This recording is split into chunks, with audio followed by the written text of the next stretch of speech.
हम आप सबको नाच भर का गीत सुनाएंगे जो इस तरह है। एक औरत अपने आदमी से बोलती है कि हमारे हाथों में निशान पड़ गया है, हमारे लिए नौकरानी लगा दो। हथवा में पड़ी गई निशानी, बलमा नौकरानी लगाई दहो। हथवा में पड़ी गई निशानी, बलमा नौकरानी लगाई दहो। होत सबेर हम चौका लगाई के खाना बनाई, घर के परानी के खाना खिलाई।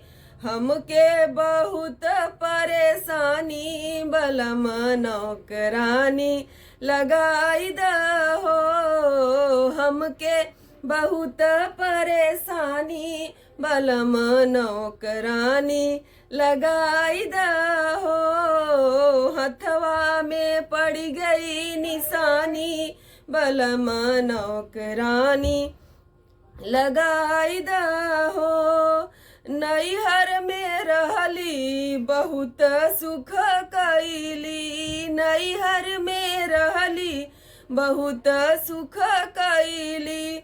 अपने हाथ से ना बिस्तर लगौली, ससुरे में बड़ी परेशानी, बलमा नौकरानी लगाई दहो। ससुरे में बड़ी परेशानी, बलमा नौकरानी लगाई दहो।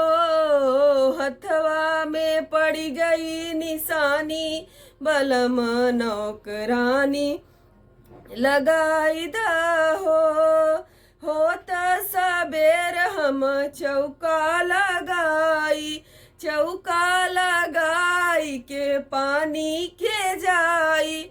हमसे न भरा जाई पानी, बलमा पनिहारिन लगाई दहो। हमसे न भरा जाई पानी, बलमा पनिहारिन लगाइला हो। हथवा में पड़ी गई निशानी, बलमा नौकरानी लगाई दहो।